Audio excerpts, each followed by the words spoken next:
I think we can leave it at that and go to the Australian Open now and talk about, well, the fairy tale story, the journey that ended for Marta Kostyuk, but no shame in performance at all. And Svitolina, we must say, was ruthless in the way she dispatched our compatriot in that one. I don't know what it is. One cannot begin to give excuses for the 15-year-old. Some will say maybe the stage was bigger. Some will say maybe the heat, whatever. But I think Svitolina's experience shone brightly. Yeah, of course, when you are having a qualifier like that, you know, without pressure, already everyone is now focusing, okay, this is the youngest player to reach the third round of the Grand Slam in over 20 years, and you have that. But when you're facing another player who is so good, also from the same country, Ukraine, yes. But I think maybe the respect is possible. While she was growing up, she was looking up to, you know, probably a high dog. Of course, you know, someone she respects so much, and now you're getting to face her at a very big stage like this in Australian Open, at the Grand Slam, in the third round that you never dreamt you get to. So somehow it can just fizzle out. But then I think she actually put up an excellent start, but at the end of the day her power just wasn't enough, and it has to end like this. 6-2, 6-2. It ended all in 59 minutes, almost 1 hour, and that's the end of the road for the 15-year-old. So what a story. Yeah, what a story. Everything that has a beginning has a end. But write the name down somewhere, Marta Kostyuk. You will hear a lot about the young lady in the future, in times to come. Maybe in another Grand Slam this year, or maybe a few years down the line, she might just be one of the best. Let's talk about the guys. To the guys. Okay, all right. Petra Martic, she also, you know, was also on a winning, you know, because it was her 26th birthday, but then she was able to get something good out of that one. Just being able to convincingly, you know, beat Kokum.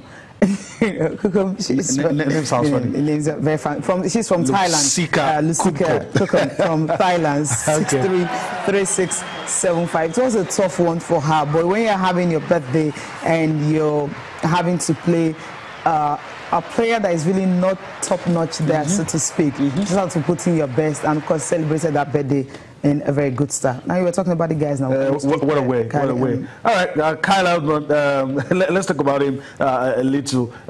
He got stretched, but got the job done, and he defeated Nicolas Basilashvili 5 sets. And you know, I'm always of the opinion that at this stage, if you begin to play 5 sets, you might not go far. But a lot of players in the past have proved me wrong, that it doesn't really matter. You just you know, have enough energy in the tank and you get the job done.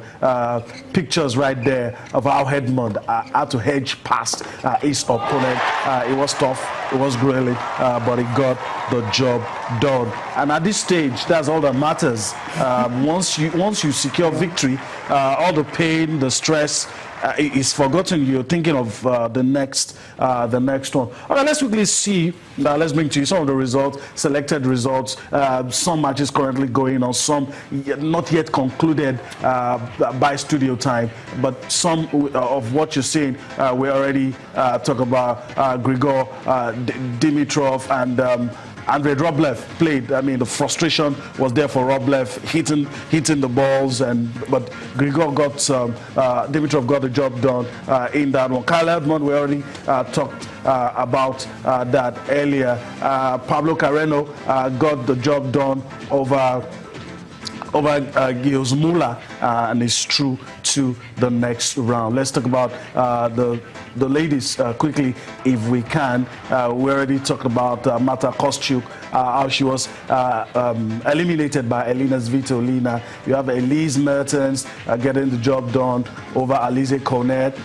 You have the other one we talked about, Petra Martic, got the job done over opponent as well. And some other less known players also moving to the next round. All right, let's move on and talk about some of the fun parts of the Australian Open. Let's quickly move on and go there. But where do we go first? Before we talk about the comedian, the actor that's the spicing of the Australian Open, that's Will Ferrell. Let's talk about Roger Federer. He's in the news. What's he been saying, Cecilia? Yeah, I mean, he talked about the fact they actually requested. He was the one that he wanted to play at night. I mean, everyone has been complaining about the weather. When you're looking at Roger, that's what it takes. When you won 19th Grand Slam, I mean, everyone can just listen to you. You talk and everybody listens. I think that's the situation he got. So he didn't have to face so much of the heat that everyone has been complaining about. So requesting to play at night has really been helping his game, you would say. But then against this opponent, talking about Jan Lennart Struff, that he had to just, well, 6-4, 6-4, but the last set, 7-6, was a bit close, because you're looking at a German who is not well known in the ATP circuit, and you're thinking Roger Federer will just breeze through this, maybe 6-1, 6-1, 6-1, or that. But then that final set, he had to struggle a little bit. Maybe I'll stop talking and just listen to Roger Federer, you know, how he had to ask, how, you know, he needed to request to play at night because of the heat. Guys asking for stuff, so I'm one of those guys, yes. Do you think you have more leverage than some? Possibly, but it's not my call. It's their call. I wouldn't have mind to play during the day. I hope I thrive under those conditions too, because if you want to get to the top, you got to be able to play in all conditions. But sure, it's helpful to play now rather than during the day. What does it take to have that kind of opportunity, that kind of, you know, that kind of atmosphere, or that kind of just, you know, having everyone having to just respect it simply because, you know, you're just a legend and you're still playing the game. He's not just the only one asking, but it was asked by talking to him that you feel you have a better chance, you feel you will be listened to. He said probably if Roger Federer is among the people saying I prefer to play at this kind. I mean, those guys organizing the schedule and everything will probably get it done for him. A lot of people have complained about the heat, and you know, but he admitted that look, if you want to be the best, you have to be able to play in all conditions. But I think he has gotten to a point where he can't say, I want this, and he might just get it because he's a player. Okay, we'll see if he's going to get it. But then someone's actually advising everyone how to beat the heat. But if you follow that route, I'm not sure you'll be able to beat the route, right? To beat the heat. With you'll be wondering, he's supposed to be a comedian. Yeah, he's a comedian. He's an actor. But you know, what they've been able to do in the Australian Open is bringing these top stars, knowing that players really won't see them. Of course, the fans also, you know, he interviewed Roger Federer, you know, concerning but we must say that he's a big tennis fan. That must be said. Yeah, that must be said. And just take a look at you know, all the stars battling so far, you know, battling the heat. Some of the ways they've been able. Some are using water to cool it down. Some are using, you know, the towel. The other time, one person asking for bananas.